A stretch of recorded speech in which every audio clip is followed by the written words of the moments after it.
전염병이 시작된 이래 처음에는 젊은 연령층을 중심으로 시작된 전 세계적인 한류 열풍이 이제는 연령과 성별을 가리지 않고 수많은 외국인들이 한국에 열광하고 있다고 합니다. 물론 그 이유는 한국 문화가 우수하기 때문이기도 하지만 자녀에 의해 우연히 한국 문화를 접하고 결국 걷잡을 수 없게 빠져드는 경우도 상당히 많다고 하는데요. 제가 오늘 소개해드릴 사연도 이와 관련이 있습니다. 어린 딸 때문에 온 가족이 한류에 중독되었다는 한 가정은 심각한 사고를 겪고 희망을 찾아 한국을 방문했다고 하는데요. 그러나 한국의 밤골목을 걷다가 그만 충격적인 일을 겪게 되었다고 합니다. 그렇다면 이 외국인이 어떤 일을 겪은 것인지 자세한 내용 살펴보도록 하겠습니다. 프랑스 여성의 사연입니다. 안녕하세요. 저는 프랑스에 살고 있는 소피아라고 합니다. 최근에만 해도 저희 집에서는 불어보다 한국어가 더 많이 들렸을 정도로 저희 가족은 한국에 그야말로 미쳐있다시피 했습니다. 사실 저와 제 남편은 한국 문화를 얼핏 듣기만 했지 그렇게 관심을 가지고 있지는 않았어요. 그런데 언제부터인가 제 딸 로라가 처음 들어보는 형식의 노래를 듣기 시작하더니 동양인들이 나오는 드라마를 시청하기 시작하더군요. 저희 부부는 나중에서야 그게 요즘 프랑스에서 유행한다는 한국 드라마와 케이팝이라는 것을 알았고 한국 문화가 딸이 보기에 적합한 콘텐츠인지 알아보기 위해 한국 문화를 접하게 되었죠. 그런데 한국 드라마는 생각보다 엄청난 중독성과 높은 작품성을 가지고 있었고 한국에 그다지 관심이 없던 저희에게도 굉장한 매력으로 다가오더군요. 그렇게 로라 덕분에 저희 가족은 점차 한국 문화에 중독되어 갔고 이제는 TV나 컴퓨터에서 불어가 나오면 이상할 지경에 이르고 만 것입니다. 로라는 블랙핑크라는 걸그룹을 그렇게나 좋아했습니다. 문제는 남편도 블랙핑크만 보면 저와의 대화에 집중하지 않고 화면 속의 여자들만 뚫어져라 쳐다봐서 기분이 상한다는 것이죠. 어쨌든 한국 문화는 저희 가족의 공통된 취미이자 이야깃거리였고 한국 덕분에 저희 가족은 더욱 대화를 많이 하고 돈독해져 갔습니다. 그러다 한 번은 엄청난 사고가 터지고 말았어요. 로라가 오토바이에 치여서 중상을 입고 만 거예요. 오토바이는 인도를 걷던 사람의 가방을 낚아채서 빠르게 도망가던 소매치기였고 마침 로라가 그 인도를 걷고 있던 터라 빠르게 도망가는 오토바이를 미처 피하지 못한 것입니다. 아직 8살밖에 안 됐던 딸은 그대로 붕 떠서 머리부터 떨어지게 되었고 그렇게 쓰러진 딸은 의식을 잃고 말았어요. 저는 로라가 깨어나기만 한다면 영혼이라도 팔 수 있을 만큼 간절하게 딸이 깨어나기를 기도했고 기도가 통했는지 로라는 며칠 만에 겨우 깨어날 수 있었습니다. 하지만 로라는 영구적인 장애를 얻게 되었어요. 머리부터 낙하하는 과정에서 해마가 손상되어 감정조절 장애와 영구적인 단기기억 상실증에 걸려버린 거죠.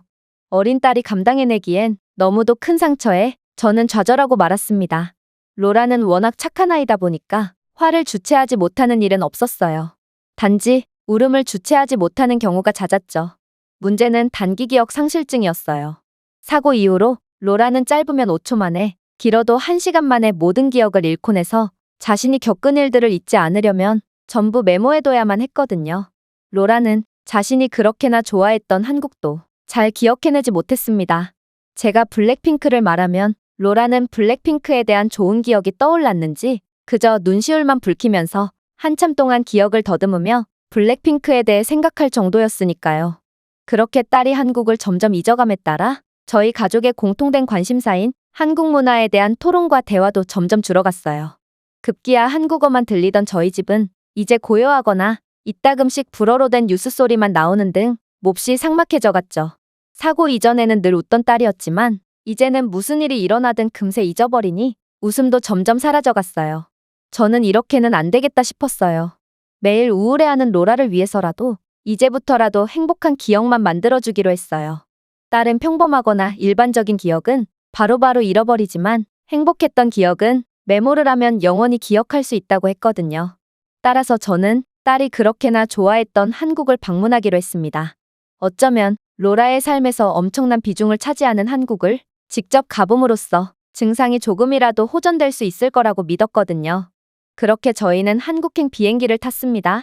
딸은 비행기가 익숙지 않아서 조금 겁을 먹은 것 같으면서도 처음으로 가까이서 보는 하늘과 구름의 모습이 신기했는지 이 모습을 잊지 않기 위해 연신 메모를 하더군요. 오랜 비행 끝에 저희는 한국에 도착했고 딸은 경복궁과 인사동에 가서 한국의 전통 문화와 기념품들을 구경하더니 다시금 눈시울이 붉어지기 시작했어요. 그리고 뭔가 꽁꽁 숨겨뒀던 보물을 파헤친 느낌이 든다고 말하더군요. 아마 로라는 자신이 옛날에 드라마에서 봤던 것들을 실제로 보니까 뭔가 복받쳐 오르는 것 같았습니다. 그녀는 드라마에서 봤던 한국의 궁궐이나 각종 기념품들을 실제로 보더니 몹시 기뻐했고 한국인들을 구경하는 것도 굉장히 신기하더라고요. 저는 로라가 이렇게까지 기뻐할 거라고는 생각지도 못했습니다. 사고 이후 늘 우울해하던 딸이 이렇게나 좋아하니 사고 이전으로 돌아온 것 같은 느낌이 들어서 아련한 기분마저 들었네요. 딸은 한식도 좋아했어요. 평소에 먹어보고 싶다고 그렇게나 노래를 불렀던 호떡과 붕어빵도 굉장히 좋아했고 특히 떡볶이와 닭꼬치는 매워서 어쩔 줄을 몰라 하면서도 끝까지 먹으려고 하는 모습이 귀엽더라고요. 한식을 먹은 딸은 하나같이 메모를 해둔 것을 보니 한식이 꽤나 입맛에 잘 맞은 듯 보였습니다. 그렇게 정신없이 놀다 보니 날이 어두워지기 시작해서 마지막으로 한국의 전통시장을 체험해보고 그만 숙소로 돌아가기로 했어요. 한국의 전통시장은 생각보다 훨씬 흥미롭더라고요. 주변은 뭔가 오래된 것 같으면서도 위생만큼은 철저하게 유지되고 있어서 신뢰가 갔습니다. 로라 또한 이곳은 완전히 한국적인 분위기가 나는데 왜 프랑스인들밖에 없는 거냐며 놀래더군요. 실제로 한국의 전통시장의 매력을 느낀 것은 저희뿐만이 아니었는지 이곳에는 한국인들보다 외국인들이 더 많더라고요. 저는 한국 드라마나 예능에서나 보던 전통시장의 특별한 분위기가 마음에 들어서 딸보다 훨씬 신나하며 전통시장 이곳저곳을 둘러본 것 같네요. 그리고 딸이 그렇게나 먹고 싶어 하던 김밥을 발견하게 되었고 딸을 잡아 끌며 김밥을 먹이려고 했습니다. 그런데 그렇게 돌아본 제 옆에는 아무도 없더군요. 저는 몹시 당황했습니다. 제가 언제부터 혼자 다녔던 건지 딸을 대체 어디서 잃어버린 건지 전혀 가늠이 안 됐기 때문이에요. 낯선 외국에서 그것도 어두워진 시장 골목에서 딸을 잃어버리다니 프랑스에서 이런 실수는 딸을 아예 못 찾을 수도 있는 심각한 일이기 때문에 저는 좌절하고 말았죠. 프랑스에서는 아직도 아이 납치나 아이와 관련된 범죄가 성행하고 있고 이런 범죄는 대낮에 대로변에서도 발생하곤 합니다. 하지만 저는 그보다 악조건인 한밤중에 어두컴컴한 골목에서 그것도 기억상실증에 걸린 아이를 잃어버린 거니 그저 머릿속이 하얘지더라고요. 그녀의 기억은 1초 만에 사라질 수도 1분 만에 사라질 수도 있는 도저히 가늠이 안 되는 수준이기 때문에 문제는 굉장히 심각했습니다. 저는 너무도 절망스러워 그 자리에 주저앉아 로라의 이름을 부르며 오열하기 시작했어요. 기억상실증이라는 중증에 걸린 딸을 잃어버린 저는 엄마로서의 자격이 없는 것 같아 정말 서럽게 울었던 것 같네요. 그런데 그렇게 우는 제게 한 한국인이 다가오더군요. 그는 저보고 무슨 일이냐고 물어봤고 저는 번역기 앱을 이용해서 단기 기억상실증에 걸린 딸을 잃어버렸다고 말했습니다. 그는 제게 딸의 인상착의를 묻더니 다른 한국인들에게 소리를 치기 시작했어요. 다른 한국인들은 이제 막 가게 영업을 종료하고 귀가하려던 참인 이곳 상인들 같았는데 그들은 이 남성의 말을 듣더니 하나같이 일사불란하게 어디론가 향하기 시작하더라고요. 제게 처음 다가온 남성은 딸은 곧 찾을 수 있을 테니 진정하고 조금만 기다리라며 저를 안심시켰고 그렇게 저는 눈물을 흘리며 그 자리에 서서 기다렸습니다. 그리고 놀랍게도 이 남성은 30분 정도 뒤에 한 전화를 받더니 딸을 찾았다며 자신을 따라오라고 하더군요. 정말 3일 같은 30분이었고 저는 너무 울어서 만신창이가 된 채로 비틀거리며 그를 따라갔습니다. 그리고 그를 따라서 도착한 한 분식집에서 땀을 뻘뻘 흘리며 떡볶이를 먹고 있는 딸을 발견할 수 있었어요. 저는 딸의 무사한 모습을 보고 다리가 풀리며 그 자리에서 주저앉았습니다. 로라는 그런 저를 왜 그러냐는 듯 태연하게 쳐다보더군요. 이건 정말 기적과도 같은 일인지도 모르고 말이에요. 프랑스에서는 경찰조차도 아이를 찾는 것에 대해서 제대로 신경 써주지 않고 한번 잃어버린 아이를 영영 못 찾게 되는 경우도 많습니다. 하지만 한국에서는 생판 모르는 사람들이 제 딸을 위해 퇴근까지 미뤄가며 딸을 찾아준 것이죠.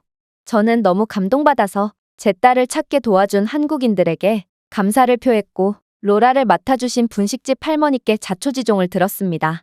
그리고 그녀의 말을 들으니 모든 퍼즐이 맞춰지는 기분이 들었죠.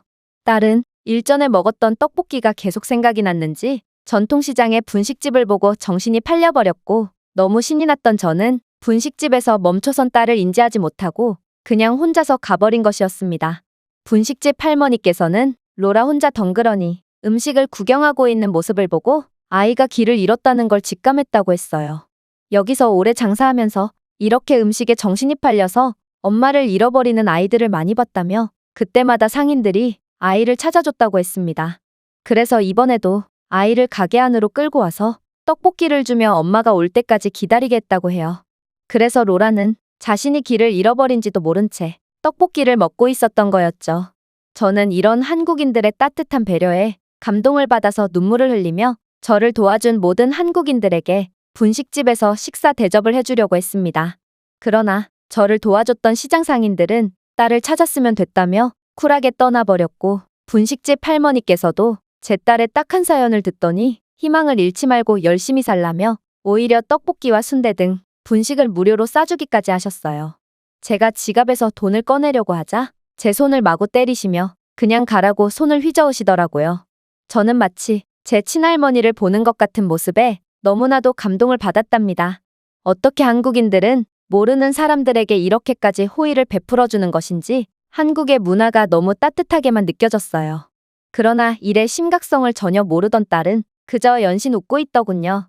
한국 여행이 너무 즐겁다며 자신이 지금껏 한국에 와서 했던 일들이 전부 기억이 난다고 했어요. 아무리 좋았던 기억도 1시간까지밖에 기억을 못하는 아이가 이렇게 오랜 시간 동안 기억을 해내다니 저는 이런 기적과도 같은 일에 놀라움을 금치 못했습니다. 분명히 의사는 상태가 호전될 가망이 없으며 손상된 해마는 절대로 좋아지지 않는다고 못 박았었거든요. 하지만 한국의 인간적인 면모는 의학을 뛰어넘어 제 딸에게 기적을 선물해 주기까지 한 것입니다.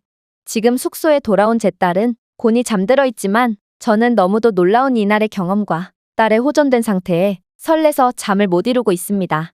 앞으로 남은 딸과의 한국 여행 일정이 너무도 기대되며 저희 가족이 전과 같이 행복하게 지낼 수 있을 것만 같아 너무 설레네요. 이 외국인의 글은 여기까지입니다.